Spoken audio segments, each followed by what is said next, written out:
En esta mañana para vosotros, tarde para mí, comenzamos con el capítulo 4 y luego el capítulo 5.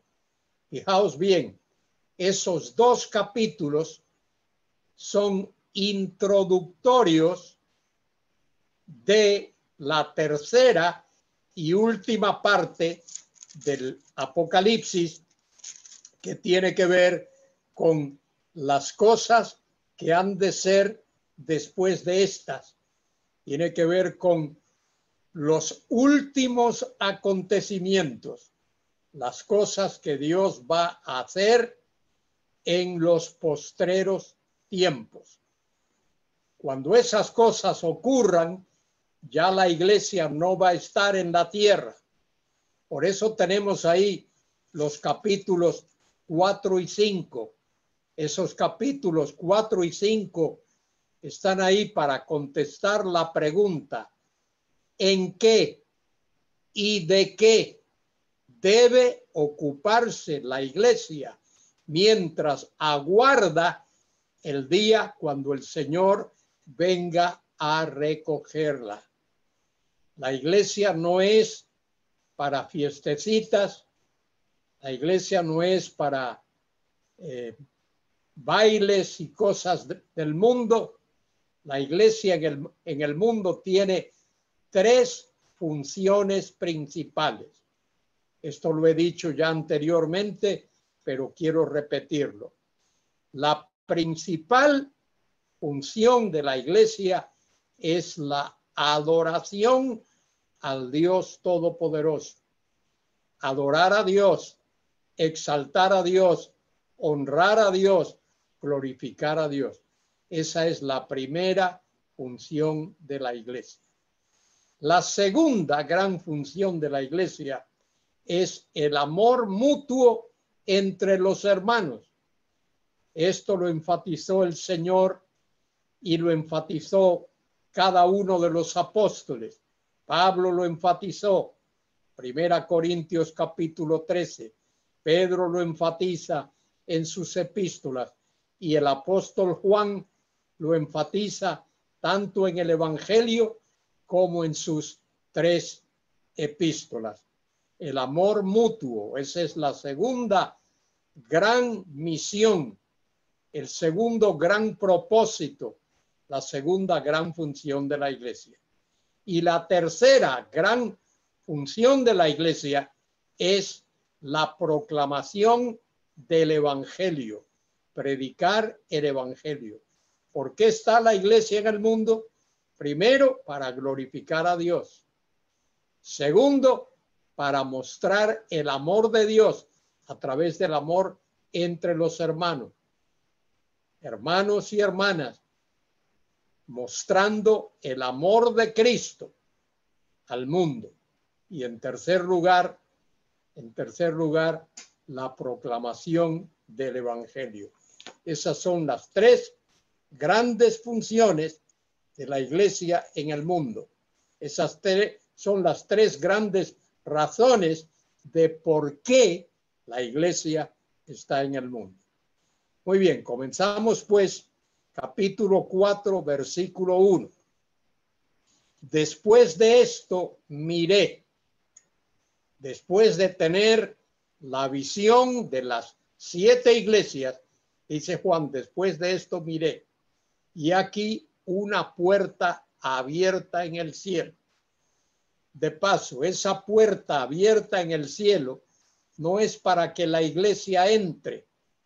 Hace años me leí un librito que trataba de ese tema y decía que la puerta abierta en el cielo era para que la iglesia entrase. No, ahí el que entra es el apóstol Juan, para que él vea todo lo que Dios va a hacer, todo lo que Dios va a hacer en la consumación de la historia del mundo. Dice Juan, y he aquí una puerta abierta en el cielo, y la primera voz que oí, como de trompeta, hablando conmigo, dijo: sube acá y yo te mostraré las cosas que sucederán después de esta. Como podéis ver, esa puerta está abierta para que Juan suba y entre. Sube acá y te mostraré las cosas que sucederán después de esta. De paso, observad que el texto dice que Juan oyó, escuchó la primera voz que oí como de trompeta. En el libro del Apocalipsis, queridos hermanos y hermanas escuchantes, se usan muchas figuras, muchas metáforas, muchas ilustraciones. Esas figuras son para ilustrar, son para que nosotros podamos entender mejor el contenido del libro. Sube acá y te mostraré las cosas que han de suceder después de esta. Y al instante yo estaba, ahora observe ahí en su Biblia, mírelo bien, dice ahí, y al instante yo estaba en el Espíritu. En mi Biblia, y supongo que en la Biblia que cada uno de vosotros está usando, la palabra espíritu ahí aparece con mayúscula. Y muchos pensarán que eso se refiere al Espíritu Santo, pero no es así. Y al instante yo estaba en espíritu, no en el Espíritu. Es decir, Juan estaba espiritualmente allí.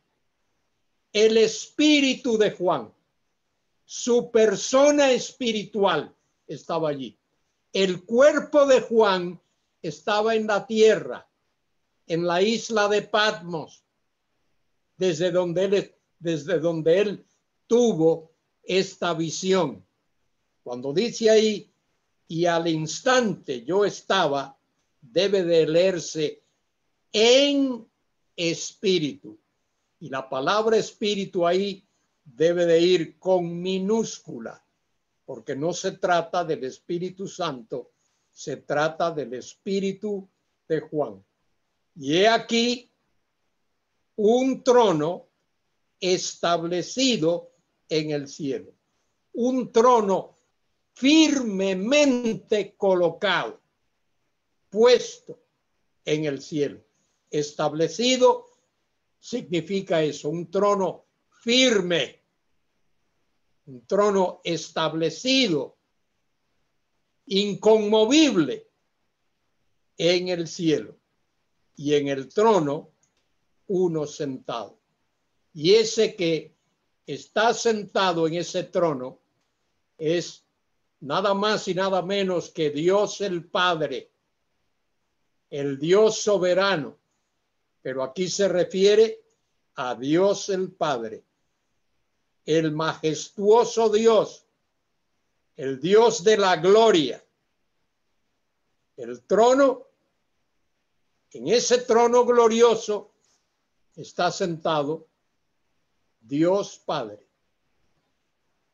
Y veremos por qué Dios Padre está sentado ahí. Y el aspecto del que estaba sentado.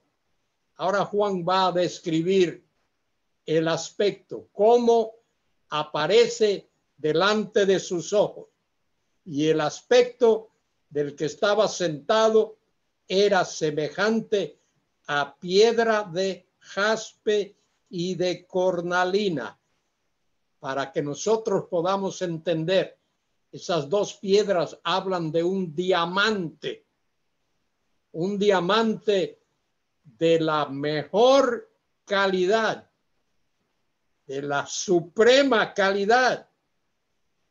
El aspecto del que estaba sentado era semejante a piedra de jaspe. Fíjese que Juan utiliza la palabra semejante para que nosotros podamos tener una idea. Si Juan hubiese dicho el aspecto del que estaba sentado era un brillo, muy fulgurante, hubiese hablado de cosas abstractas y no hubiésemos entendido bien. Pero mire que Juan dice que era semejante. El aspecto del que está sentado allí, semejante a piedra de jaspe.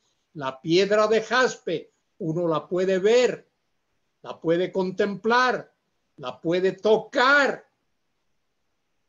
Por eso se usa la palabra semejante, para que tengamos una idea del aspecto de ese que está sentado en el trono. Y de cornalina, otro diamante, con ese brillo, ese fulgor que deslumbra. Piedra semejante a piedra de jaspe y de cornalina. Y observe ahora, y había alrededor del trono un arco iris. El arco iris habla de esperanza. El arco iris fue la señal que Dios le dio a Noé en el Antiguo Testamento para enseñarle, para decirle que Dios no iba a destruir otra vez la tierra, ni la humanidad, ni la civilización mediante un diluvio, y le dio la señal del arco iris. Dice, y había alrededor del trono un arco iris, y otra vez la palabra semejante, semejante en aspecto a la esmeralda. La esmeralda es otro diamante de color verde, otra joya preciosa de color verde. Fijaos, semejante a quién o a quién se compara, para que podamos tener una idea, al que está sentado en ese trono. Jaspe, cornalina y ahora esmeralda. Fíjese cómo se describe ese trono. Recuerde que este es el trono más majestuoso que uno pudiese contemplar, porque es el trono de Dios, y el salón en el cual Dios está es un enorme salón, tal como se describe al principio. Dice que estaba allí establecido en el cielo y estaba sentado. Versículo 4. Y alrededor del trono había 24 tronos. 24 tronos. Y vi sentados en los tronos a 24 ancianos vestidos de ropas blancas con coronas de oro en sus cabezas. Ha habido gran discusión entre los expositores. ¿Quiénes son esos que están sentados en esos 24 tronos? Algunos dicen que esa es la iglesia. Otros dicen que es los representantes de la nación de Israel. Y algunos dicen que los 24 tronos representan a ambos grupos. 12 sería representando a la iglesia, porque son 12 apóstoles, y otros 12 serían representando a las tribus de Israel. Mi sugerencia a todos vosotros, y fijaos que digo mi sugerencia, es que esos 24 tronos son ocupados por seres angelicales de altísimo rango, que están en la presencia de Dios, y a esos que están sentados en esos tronos se les llama ancianos, 24 ancianos.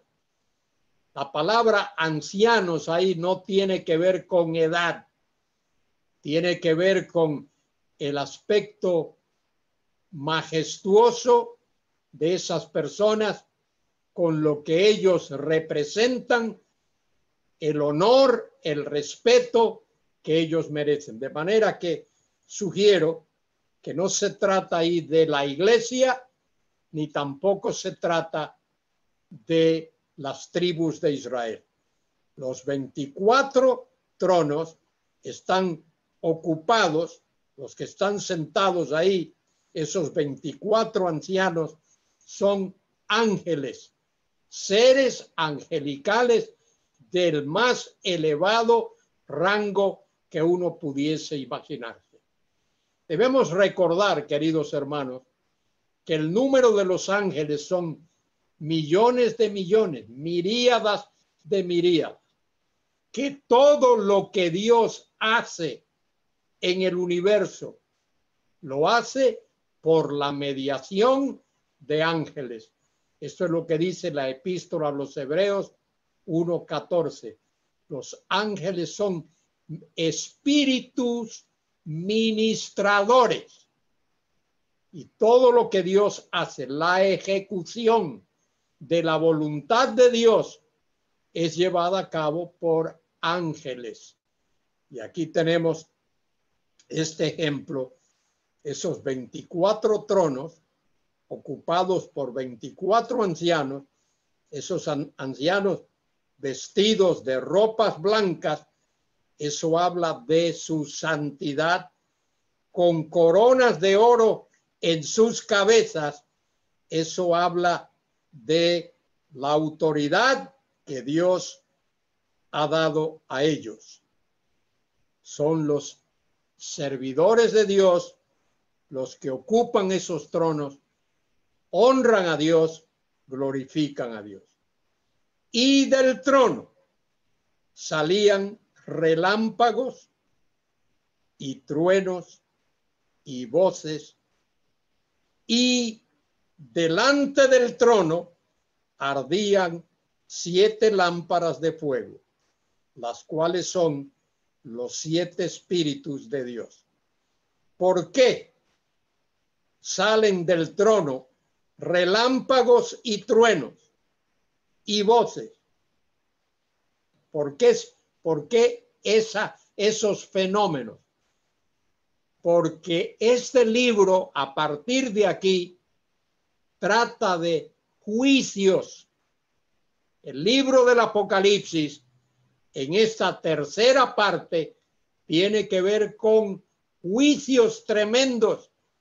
Hasta el capítulo 20 del libro del Apocalipsis tiene que ver con juicios de Dios sobre sus criaturas y sobre su creación, porque el mundo ha estado en rebelión, en rebeldía contra Dios.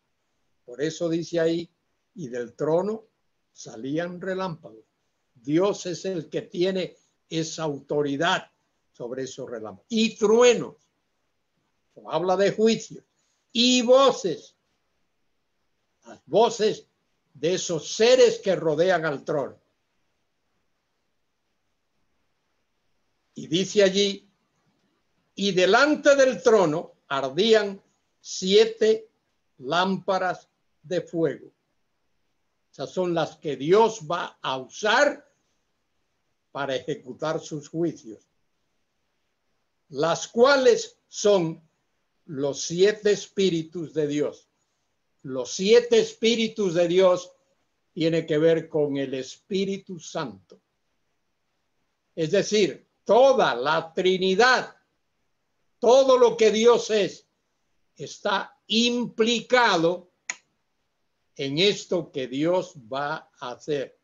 Recuerden, queridos hermanos y hermanas, queridos escuchantes, recordad, por favor, que el libro del Apocalipsis tiene que ver con la pregunta, ¿cómo Dios ha de consumar su plan eterno? Recordad eso. Dios comenzó todo este asunto en Génesis 1:1 con la creación de cielos y tierra. Y a partir de ahí, cada libro de la Biblia es como un capítulo del gran libro que nos enseña cómo Dios va a consumar su plan eterno. Y de paso es muy posible que en ese libro estemos llegando o hayamos llegado ya al último capítulo, al capítulo que concluye lo que Dios va a hacer con su creación.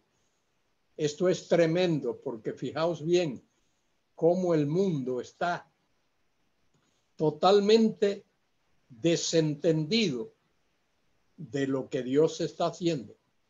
Ahora mismo con esta pandemia, nadie, vaya, cuando digo nadie, hablo un poco hiperbólicamente, la gran mayoría de las personas no están pensando en Dios. Todos los gobiernos, desde allá, desde Ushuaia, desde la Patagonia, desde el cono sur hasta arriba, hasta el polo norte, todos los países y al otro lado del mundo, la gente no está pensando en Dios. La gente no está buscando la misericordia de Dios. No está pidiendo a Dios que Él intervenga. No hay arrepentimiento en el corazón del hombre. Y los países que a lo largo de la historia han sido conocidos más o menos como países cristianos, ni siquiera esos países están buscando a Dios.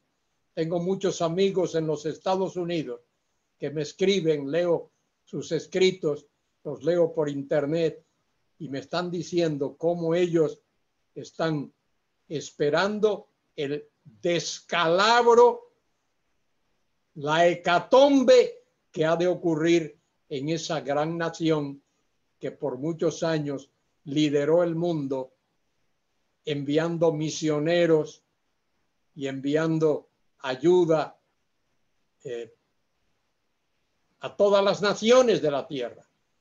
Y ahora es una nación que no conoce a Dios. Nadie se está preocupando por las cosas de Dios. La inmensa mayoría de las personas allí están viviendo de espaldas a Dios. Y eso ocurre en los demás países del mundo. Lo mismo ocurre en Brasil, que en la Argentina, que en Chile, que en el Ecuador, y no os digo nada de España. Aquí en España, mis paisanos, somos una inmensa mayoría de paganos. Paganos. No queremos saber de Dios.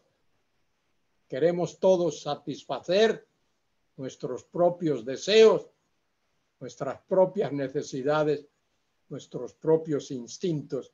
No estamos buscando a Dios. Bien, observe el versículo 6. Y delante del trono había como un mar de vidrio.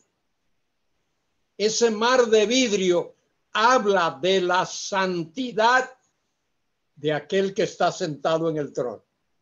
Un mar de vidrio, mire otra vez, semejante al cristal. La palabra semejante se usa para que podamos entender, semejante al cristal. Todos hemos visto lo que es el cristal, lo hemos tocado, lo hemos olido, lo hemos usado. Bueno, eso es para que tengamos una idea. Por eso se usan estas figuras de dicción, estas metáforas, estas ilustraciones, para que podamos entender.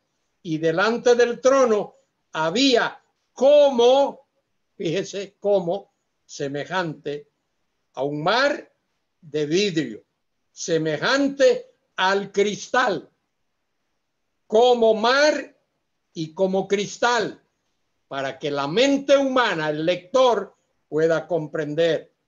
Y junto al trono y alrededor del trono, 4 seres vivientes llenos de ojos delante y detrás.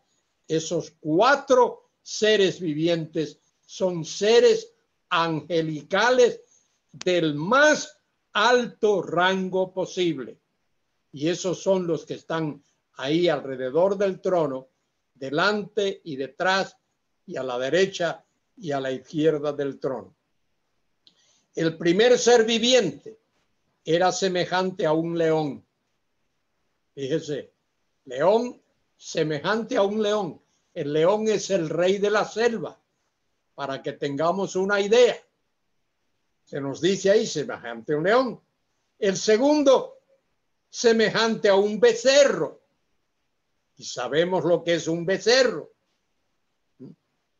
El tercero tenía rostro como de hombre. Por supuesto, sabemos cómo es el rostro del hombre. Y el cuarto era semejante a un águila volando. Todos esos son seres angelicales de alto rango que están alrededor del trono, que están ahí para obedecer lo que Dios manda.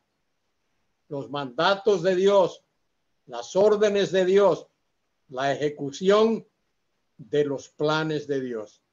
Y los 4 seres vivientes tenían cada uno 6 alas, tal como lo leemos en el libro del profeta Isaías, capítulo 6, y en Ezequiel, capítulo 1 y capítulo 10. Y los 4 seres vivientes tenían cada uno 6 alas, y alrededor y por dentro estaban llenos de ojos. Eso habla de la sabiduría, el conocimiento, de la inteligencia de esos seres. Esos ojos hablan de su tremendo conocimiento. Y no cesaban día y noche de decir, fíjese de qué se ocupaban esos seres. No cesaban día y noche, constantemente, de decir, santo, santo, santo.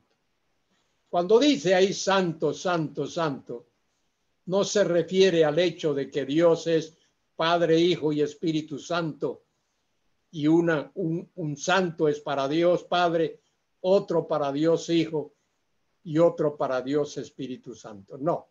Santo, santo, santo es porque el número 3 es el número perfecto en la Biblia. De manera que esa es perfecta alabanza que se le da al Dios soberano, al único Dios vivo y verdadero. Santo, santo, santo es el Señor, el Señor, el soberano.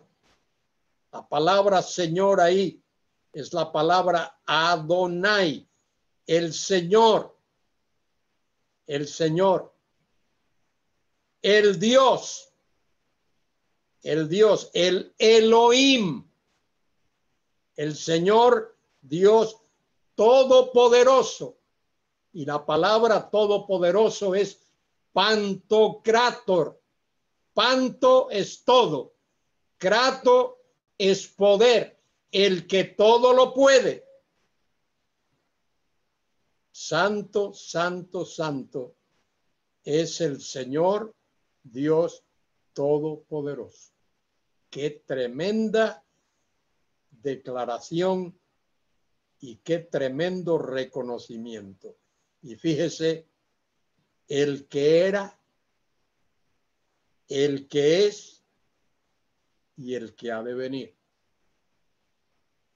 Y ahí la referencia ahí es a Dios el Padre. Hay otra referencia que luego vamos a ver, que tiene que ver con Dios el Hijo.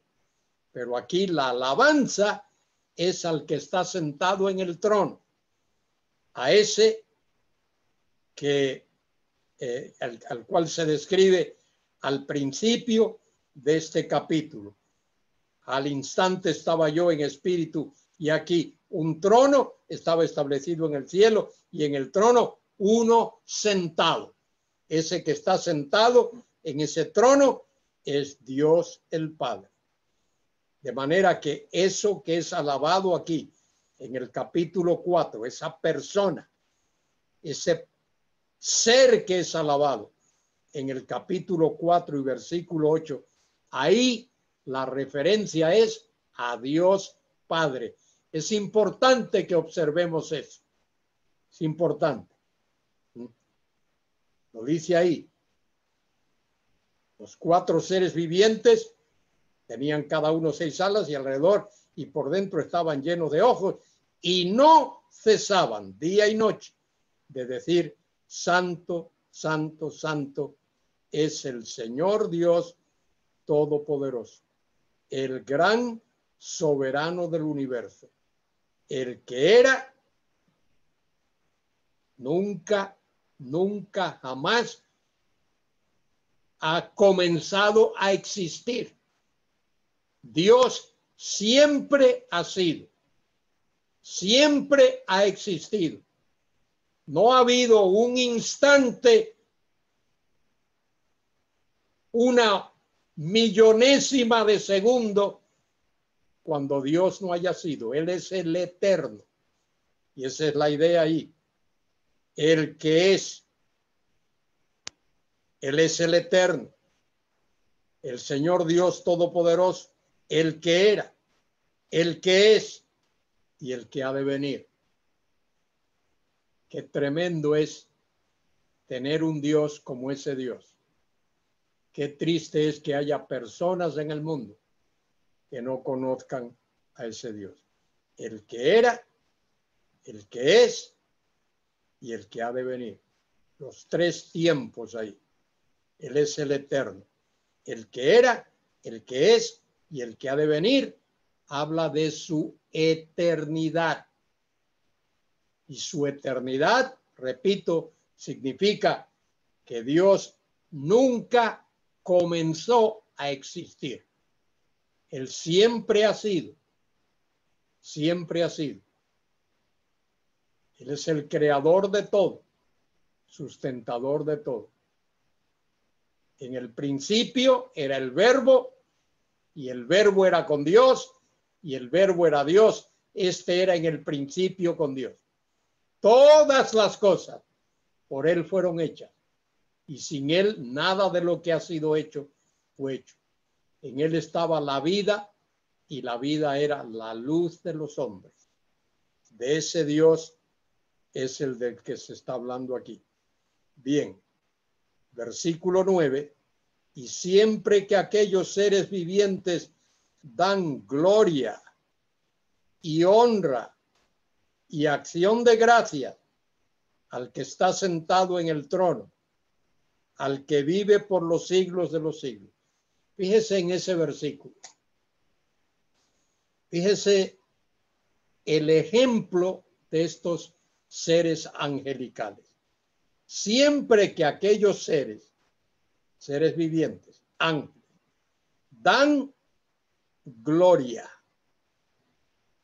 La palabra gloria, doxa, gloria. Gloria significa brillo, resplandor. Esa palabra originalmente significaba algo pesado, el peso de una cosa. Y con el desarrollo del vocablo vino a significar resplandor, brillo, efulgencia, gloria. Y no solo gloria, sino honra. Dan honra a Dios. Honrar a Dios. Honrar su majestad. Y otra cosa más, acción de gracias. ¿Qué ejemplo nos dan estos seres angelicales? Cuando tú oras, ¿cómo lo haces? Bueno, en las iglesias, en nuestras congregaciones, se le pide a alguien que ore y piensa que orar es solo pedir. Y la mayoría de las personas que oran, el 80% de lo que expresan es pedir, pedir, pedir, solo pedir. Mire el ejemplo que tenemos de los seres angelicales. estos seres vivientes, dar gloria a Dios. Alguien pregunta, ¿y qué vamos a hacer en el cielo cuando estemos allá en el cielo? Pues mire, lo mismo que hacen estos seres angelicales, dar gloria y honra y acción de gracias. Debemos de invertir más tiempo dando gracias a Dios por todo lo que Él hace por nosotros. Dios hace tantas cosas por nosotros que muchas veces no nos damos cuenta. No nos damos cuenta cuántas veces Dios nos ha librado de morir en un accidente, en una catástrofe, en algo. Debemos de invertir más tiempo dando honra y dando gloria y acción de gracia al que está sentado en el trono. Y Él está, fíjese que se enfatiza el hecho de que Él está sentado en el trono. El hecho de estar sentado en el trono habla de su majestad, habla de su honor. Él está sentado en el trono. Ese es su sitio, ese es el lugar de honor. Cuando el Señor Jesucristo murió y resucitó, ascendió al cielo, y nos dice la Escritura que Él está sentado a la diestra del Padre, a la diestra del Padre. Fíjese, ya lo vimos, esto lo estudiamos la semana pasada en el capítulo 3. Mire cómo termina el capítulo 3 del Apocalipsis, versículo 21. Al que venciere, le daré que se siente conmigo en mi trono, así como yo he vencido y me he sentado con mi Padre en su trono. Me he sentado con mi Padre en su trono. Y esto es lo que nos está diciendo la palabra aquí. Dice, los 24 ancianos se postraron delante del que está sentado en el trono. ¿Y qué están haciendo allí? Y adoran al que vive por los siglos de los siglos. Y echan sus coronas delante del trono, diciendo, Señor, digno eres de recibir la gloria, la honra y el poder, porque tú creaste todas las cosas y por tu voluntad existen y fueron creadas. ¿Cuál es el origen de todas las cosas? El poder creador de Dios. La ciencia nos ha vendido una factura. Nos dice que este universo es producto de la evolución, que allá en épocas inmemoriales hubo una pequeña partícula. No nos dicen de dónde surgió esa pequeña partícula. Que esa pequeña partícula comenzó a girar y a girar y a girar. Movimientos centrípetos y centrífugos, y que a la postre explotó. Y esa explosión es lo que ha dado origen al universo. Que este universo, y todos vosotros, o la mayoría de vosotros, habéis repetido la expresión que ellos usan, the Big Bang, la gran explosión. The Big Bang, la palabra bang, una gran explosión. Y dicen que ese es el origen del universo. Y esa es la tontería más grande que se puede decir, porque fíjese, en este universo hay orden. Este es un universo teleológico. Hay orden en este universo. Cuando hay una explosión, no conozco ningún sitio, en ningún lugar del mundo, en ninguna época, que haya habido una explosión y después de esa explosión todas las cosas estén en orden. Cuando hay una explosión, lo que hay es desorden, lo que hay es calamidad y hay desorden. En el mundo en el que vivimos hay orden. Por eso es que los mismos científicos pueden enviar una nave espacial y decir en tanto tiempo, tantos meses o tantos años, va a llegar a la Luna o va a llegar a Júpiter o va a llegar al planeta donde ellos quieran enviar. Si este mundo no fuese un mundo de orden, no podría decirse eso. Hoy leía en el periódico que aquí en España vamos a poder ver, si nos quedamos despiertos esta noche hasta la madrugada, vamos a poder ver a 3 de los planetas y a la Luna. Vamos a poder ver la Luna, vamos a poder ver a Venus, vamos a poder ver a Saturno, vamos a poder ver a Júpiter, vamos a poder... Están ahí.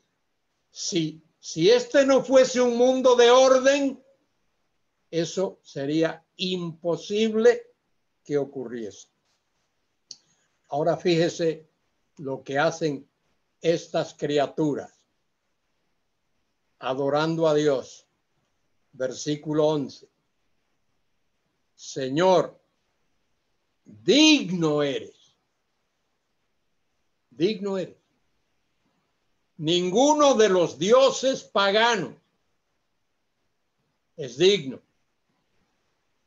Sean de Egipto, o sean de Babilonia, o sean de Medo-Persia, o de la parte del mundo que sea. Hay un solo y único Dios vivo y verdadero. Una de las partes de la teología más importante que debe estudiarse es lo que se llama teología propia.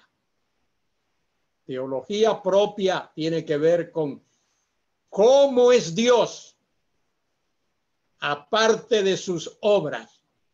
El estudio de Dios aparte de sus obras. Estudiarlo a Él. ¿Qué significa que Dios es Padre? ¿Qué significa que Dios es Hijo? ¿Qué significa que Dios es Espíritu Santo? ¿Qué significa el hecho de que hay 3 personas divinas? Esas 3 personas divinas son coiguales. El Padre no es mayor que el Hijo. El Hijo no es inferior al Padre. El Padre y el Hijo no son mayores que el Espíritu Santo. El Espíritu Santo no es inferior al Padre y al Hijo.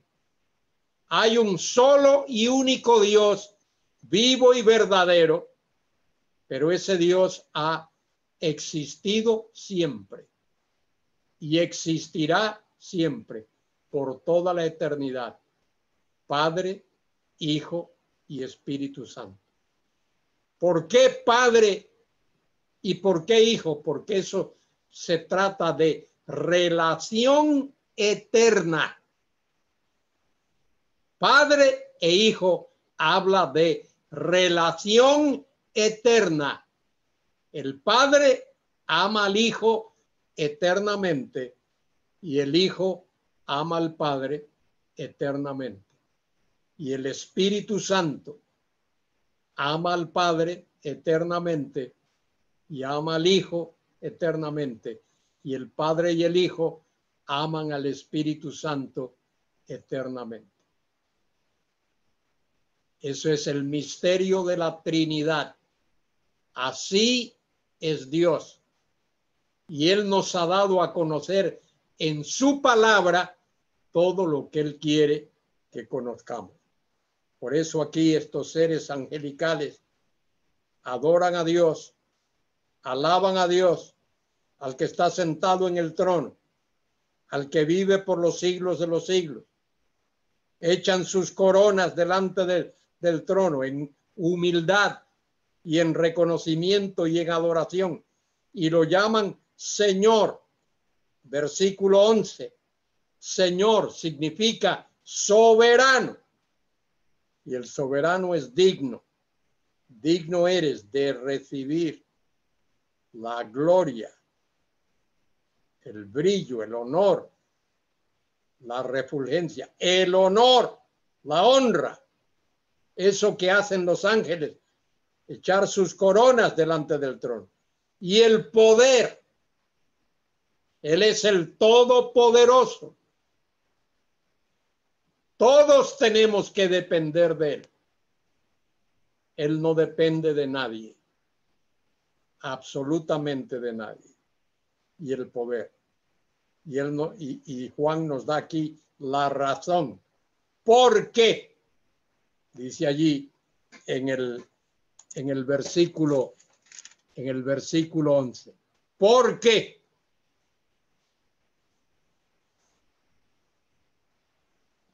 Tú creaste todas las cosas. Allí lo dice Génesis 1:1. Ese es el comienzo de todo el universo. En el principio creó Dios. Ese principio, Berechit, principio, Bara, creó. Dios creó en el principio todas las cosas. Tú creaste todas las cosas. Y por tu voluntad, fíjese por qué existen todas las cosas. Y por tu voluntad fueron creadas. ¿Por qué existe el universo? Porque es la voluntad de Dios. La soberana voluntad de Dios. Dios es rey de un reino eterno, de un reino que ha existido siempre y siempre y siempre. Pero Dios quiso, su voluntad ha sido que ese reino eterno suyo se manifieste dentro del tiempo, 1, dentro de la historia, 2, y en medio de los hombres, 3. Y es por eso que Dios creó el universo, para manifestar su reino dentro del tiempo, dentro de la historia y en medio de los hombres. Y todo lo que la Biblia nos dice es cómo Dios está desarrollando su plan y su propósito hasta que lo concluya. Y el propósito de Dios, el gran propósito de Dios, es destruir, aniquilar, acabar con el mal. Y cuando Dios termine con su plan, eso es exactamente lo que habrá ocurrido. Todo lo que es mal o malo, desde Satanás, los ángeles que se rebelaron con Satanás, la humanidad que ha seguido a Satanás, todo lo que es iniquidad, todo lo que es malo, va a ser echado, lanzado a un lago que arde con fuego y azufre, y eternamente estará allí.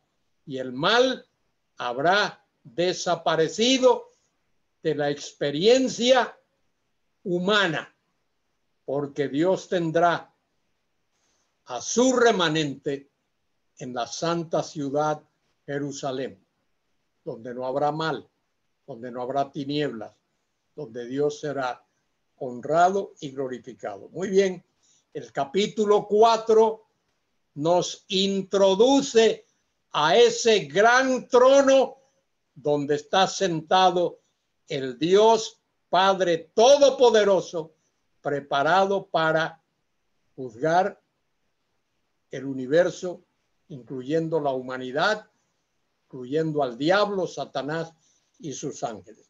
Vamos al capítulo 5. Dice, y vi en la mano derecha del que estaba sentado en el trono. Mire, ese que está sentado en el trono es Dios Padre.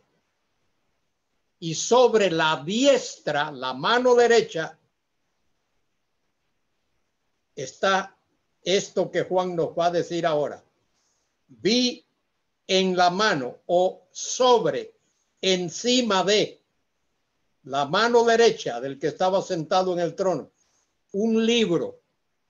La palabra libro ahí debe de ser reemplazada por rollo. Es un rollo, no es un libro. En ese tiempo no había libros todavía, solo había rollos. Vi en la mano derecha del que estaba sentado en el trono un rollo escrito por dentro y por fuera. Y eso es raro, porque el rollo solo se escribía de un lado, para que el que lo leía fuese desenrollando y enrollando. A medida que leía, enrollaba. ¿Ah? Entonces, por lo general, un rollo no se escribía por ambos lados. ¿Por qué es que este rollo se escribe por ambos lados? Por dentro y por fuera. Eso tiene su explicación. Se escribe por ambos lados porque en ese rollo está contenido, ese rollo contiene todo lo que Dios va a hacer para consumar su plan. Repito eso. El rollo está escrito por dentro y por fuera porque ese rollo contiene todo, absolutamente todo lo que Dios va a hacer para consumar su plan eterno. Bien, sellado con 7 sellos. Otra vez, los 7 sellos, y son 7 sellos literales. Aquí no se trata de algo de fantasía, no se trata de suposición. Ese rollo está sellado con 7 sellos. Otra vez vemos el significado de ese número 7. Algo completo, algo perfecto. Sellado con 7 sellos. Y vi a un ángel fuerte que pregonaba a gran voz. Mire la pregunta. ¿Quién es digno de abrir? En realidad la idea ahí es y desenrollar el rollo y desatar sus sellos. ¿Quién es digno de desenrollar el rollo y desatar su sello? Esta es la gran pregunta. La formula uno de los ángeles. Un ángel fuerte, dice allí. Y observe, versículo 3. Y ninguno, ni en el cielo, ni en la tierra, ni debajo de la tierra, podía abrir o desenrollar el rollo, ni aún mirarlo. Nadie, absolutamente nadie. es digno para desenrollar ese rollo, ni siquiera mirarlo. ¿Qué ocurre? Dice Juan, y lloraba yo mucho. ¿Por qué? Porque no se había hallado a ninguno digno de desenrollar el rollo, ni leerlo, ni mirarlo. No había nadie. ¿Por qué? Por lo que dije hace un momentito, si me prestasteis atención. Porque en ese rollo están escritos todos los juicios que Dios va a ejecutar para consumar su plan. Y no hay nadie, absolutamente nadie, el que pueda desenrollar ese rollo. Ese tiene que ser capaz de ejecutar esos juicios. Y no hay nadie, ni en el cielo, ni en la tierra, ni debajo de la tierra, como dice ahí, ni de abrir o desenrollar el rollo, ni de leerlo, ni de mirarlo. Y uno de los ancianos me dijo, no llores. La idea ahí es, deja de llorar. Cesa de llorar, para tu llanto. Mire lo que dice ahí ahora. He aquí que el león de la tribu de Judá, la raíz de David, ha vencido para abrir el libro y desatar sus 7 sellos. Abrir el libro es desenrollar ese rollo y desatar sus 7 sellos. ¿Quién es ese león de la tribu de Judá? ¿Quién es ese raíz de David? Bueno, hay que ir a Isaías capítulo 11 y versículo 1. Ahí te dice quién es ese que es león de la tribu de Judá y raíz de David. Voy a buscar ese pasaje. Isaías capítulo 11. Mire lo que dice.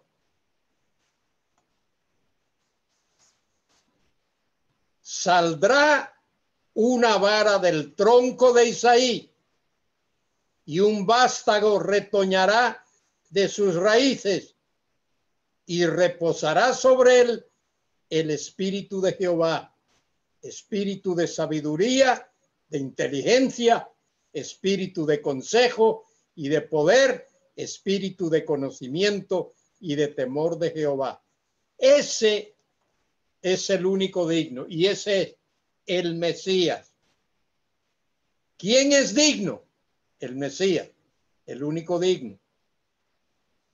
Dice ahí, he aquí el león de la tribu de Judá, la raíz de David, ha vencido para abrir o desenrollar el rollo y desatar sus 7 sellos. Ese es el Mesías. Ese es nuestro Señor Jesucristo. Y observe ahora.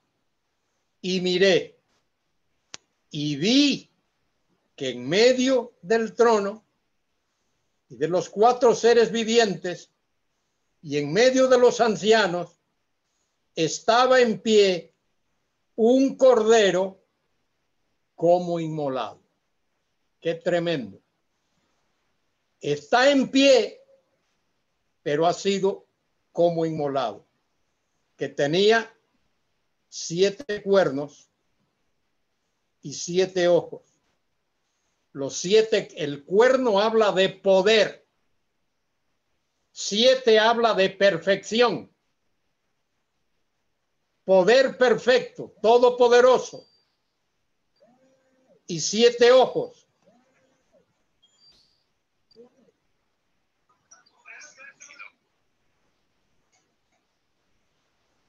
Dice ahí.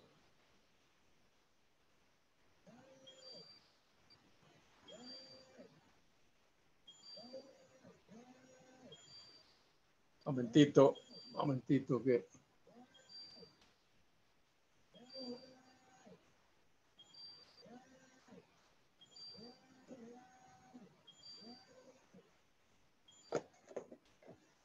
Disculpen la interrupción. Dice ahí, y uno de los ancianos, leo otra vez el versículo 5. He aquí el león de la tribu de Judá, la raíz de David, ha vencido para abrir el libro y desatar sus 7 sellos. Y miré, y vi en medio del trono y de los 4 seres vivientes, y en medio de los ancianos estaba un cordero como inmolado, que tenía 7 cuernos. Habla de su poder perfecto. 7 ojos. Habla de su sabiduría, de su omnisciencia. Ojos habla de conocimiento. 7, su conocimiento perfecto, los cuales son los 7 espíritus de Dios enviados por toda la tierra. De manera que ahí tenemos al Señor Jesucristo presentado. Él es el único. Versículo 7.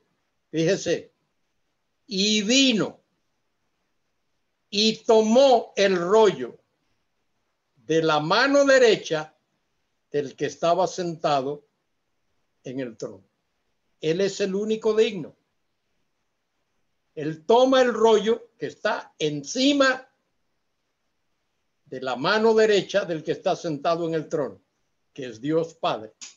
Por eso cuando veíamos en el capítulo 4 dije, esperad un momentito que veréis quién es ese. Leo otra vez el versículo 7. Y vino. ¿Quién vino? El Cordero. ¿Quién es el Cordero? Nuestro Señor Jesucristo, el Mesías, Dios Hijo, el que murió y resucitó, el que tiene la plenitud del Espíritu. Ahí lo dice, los 7 espíritus enviados por toda la tierra. Y vino y tomó el rollo de la mano derecha del que estaba sentado en el trono. ¿Qué significa eso? ¿Qué significa eso? Tenemos que prestar atención aquí. En ese rollo, esto lo dije, pero lo voy a repetir. En ese rollo, ahí está escrito todo lo que Dios va a hacer para consumar su plan eterno. ¿Vale? Lo voy a decir otra vez. En ese rollo, ahí está escrito todo, absolutamente todo, lo que Dios va a hacer para consumar su plan eterno. Ese rollo está en la diestra o encima de la diestra. Diestra siempre habla del brazo de poder. Está encima de la diestra de Dios Padre. Dios Padre es el que tiene el control, la autoridad y el poder. Pero mire lo que ocurre. Versículo 7. El Cordero toma el rollo de la mano derecha del que estaba sentado en el trono. ¿Qué significa eso? Que la autoridad, el poder para ejecutar esos juicios, esa autoridad, ese poder, es traspasado de la mano, de la diestra de Dios Padre, ahora a la diestra de Dios Hijo, del Cordero, del Mesías. Por eso este libro, escuche, por eso este libro es el Apocalipsis de Jesucristo. Todos los juicios que vamos a ver a partir del capítulo 6 y lo vamos a ver hasta el capítulo 21, hasta el capítulo 19, los juicios y luego el reinado y luego lo que viene después del reinado. Todos esos juicios son ejecutados por Dios Hijo. Él es el que tiene la autoridad y el poder que le ha sido dado. Fíjese lo importante de eso, porque Dios Hijo, nuestro Señor Jesucristo, vino a este mundo, nació humildemente en un pesebre en Belén. Ese que nació en Belén, ese es Dios Hijo. Llamará su nombre Jesús, porque él salvará a su pueblo de sus pecados. Vivió en esta tierra 30 y tantos años. Pudo haber sido 35, 37, 38, incluso hasta 39 años pudo haber vivido en este mundo. ¿Qué le pasó en este mundo? Sufrió, fue humillado, fue insultado, lo llamaron de todo. Y un día lo apresaron, lo castigaron inmisericordiamente y lo clavaron en una cruz y lo escupieron allí. Pero él murió y resucitó y ha de volver otra vez a esta tierra. Él ha de venir por segunda vez a esta tierra y va a juzgar a esta humanidad que lo humilló de tal manera. Él va a juzgar a este mundo. Y él lo dijo, que él vendría, que él iba a hacer estas cosas. Mateo 24 lo dice, Marcos capítulo 13 lo dice, y en muchos otros pasajes de la Escritura lo dice. De manera que versículo 7, ese versículo es muy importante. Dice allí, y vino y tomó el libro de la mano derecha del que estaba sentado en el trono. Y cuando hubo tomado el libro, los 4 seres vivientes y los 24 ancianos se postraron delante del Cordero. Mire a quién adoran ahora los ángeles. Cuando hubo tomado el libro, los 4 seres vivientes, seres angelicales de alto rango, y los 24 ancianos, también seres angelicales, se postraron delante del Cordero. Todos tenían arpas y copas de oro llenas de incienso, que son las oraciones de los santos, y cantaban un nuevo cántico diciendo, digno eres de tomar el libro y de abrir sus sellos, porque tú fuiste inmolado y con tu sangre, dice en la versión Reina Valera, nos has redimido. En el texto crítico no aparece el pronombre nos. Y con tu sangre has redimido para Dios de todo linaje y lengua y pueblo y nación. Y has hecho para nuestro Dios reyes y sacerdotes, mejor traducido, y un reino y sacerdotes, un reino y sacerdote, y reinaremos sobre la tierra. Mire, ¿dónde reinaremos? Reinaremos sobre la tierra. Y miré y oí la voz de muchos ángeles alrededor del trono, y de los seres vivientes, y de los ancianos, y su número era millones de millones. Millones de millones. Fíjese que le alaban, le honran, le glorifican y miren lo que dice.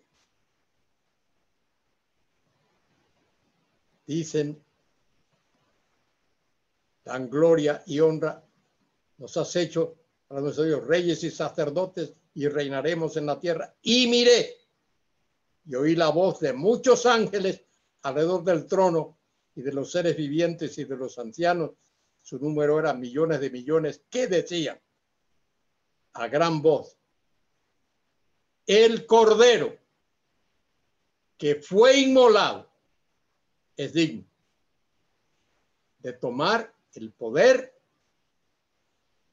las riquezas, la sabiduría, la fortaleza, la honra, la gloria y la alabanza. Mire de cuántas cosas es digno nuestro Señor Jesucristo. Y estos seres angelicales decían a gran voz: el Cordero que fue inmolado, nuestro Señor, es digno de tomar el poder, las riquezas, la sabiduría, la fortaleza, la honra, la gloria y la alabanza. Y a todo lo creado que está en el cielo y sobre la tierra y debajo de la tierra y en el mar, y a todas las cosas que en ellos hay, oí decir al Cordero que está sentado en el trono, al que está sentado en el trono, perdón, al que está sentado en el trono y al Cordero, a ambos sea la alabanza, la honra, la gloria y el poder por los siglos de los siglos. Fíjese, el que está sentado en el trono, la referencia, como hemos visto ya en el capítulo 4, tiene que ver con Dios el Padre. Y al Cordero, a ambos, se le da el mismo honor, sea la alabanza, la honra, la gloria y el poder por los siglos de los siglos. El Hijo es digno de tanto honor, de tanta honra, de tanta gloria, como lo es también Dios el Padre. Termina el capítulo diciendo: los 4 seres vivientes decían amén. Y los 24 ancianos se postraron sobre sus rostros y adoraron al que vive por los siglos de los siglos. Como he dicho, creo que esos 24 ancianos son seres angelicales que honran y glorifican al Señor Jesucristo. Es un tremendo capítulo. En el capítulo 4 que vimos ya, la hora anterior, ahí se exalta a Dios el Padre. Y en el capítulo 5, que acabamos de leer, ahí se exalta a Dios el Hijo. Ahí se exalta al Cordero. El Cordero que fue inmolado, como dice Isaías capítulo 53. El herido fue por nuestras transgresiones, molido por nuestros pecados. El castigo de nuestra paz fue sobre él, y por su llaga somos curados. Y es por eso que hay esa alabanza. A partir de capítulo 5 y versículo 7, a partir de ahí, cuando el Cordero toma el rollo de los juicios que está en la diestra del Padre, ahora pasa a la mano del Hijo o a las manos del Hijo. Versículo 7, lo leo otra vez. Y vino y tomó el rollo de la mano derecha del que estaba sentado en el trono. ¿Quién lo toma? El Cordero. El Cordero es Dios Hijo. Cuando toma ese rollo, ahí significa que Él tiene toda la autoridad, todo el poder, todo el derecho para ejecutar todos los juicios que se van a describir en el Apocalipsis a partir del capítulo 6. Cuando hubo tomado el rollo, los 4 seres vivientes y los 24 ancianos se postraron delante del Cordero. Todos tenían arpas y copas de oro llenas de incienso, que son las oraciones de los santos, y cantan un nuevo cántico diciendo: digno eres de tomar el rollo y de abrir sus sellos, porque tú fuiste inmolado. Habla de la muerte de Cristo. Y con tu sangre, otra vez, acordaos que el nos ese no aparece en los mejores manuscritos. Y con tu sangre has redimido para Dios de todo linaje y lengua y pueblo y nación. Él ha redimido de entre todos los linajes de la tierra. Ahí eso incluye todos los pueblos de la tierra, no todos los que componen esos pueblos, pero de entre ellos. Él ha redimido de todo linaje y lengua y pueblo y nación. Y has hecho para nuestro Dios, dice, reyes y sacerdotes, un reino de sacerdotes. Es la mejor manera de traducir esa expresión. Y reinaremos sobre la tierra. ¿Cuál tierra? Esta tierra en la que tú y yo estamos ahora. El reino glorioso, el reino mesiánico, el reino milenial, que durará 1000 años, por eso es reino milenial, tendrá lugar en esta tierra. Y al final de ese reinado, el Señor ha de juzgar a todos los inicuos. El juicio final, Apocalipsis 20, del 11 al 15, y luego en el capítulo 21 del Apocalipsis, el Señor ha de crear nuevos cielos y una nueva tierra. Y en esos nuevos cielos y en esa nueva tierra ha de reinar la justicia de Dios. Y la nueva Jerusalén estará afincada en la nueva tierra, así como la vieja Jerusalén está afincada en esta tierra donde tú y yo vivimos ahora. Habrá una nueva Jerusalén que estará afincada en la nueva tierra. Esa nueva tierra que desciende del cielo, desciende de Dios. Por eso allí al final dice, he aquí yo creo, nuevos cielos y una nueva tierra. Esta tierra en la cual tú y yo vivimos ahora, esta tierra y estos cielos que vemos, el firmamento que vemos, todo el universo, ha sido contaminado por el pecado. Por eso Dios tendrá que crear nuevos cielos y una nueva tierra.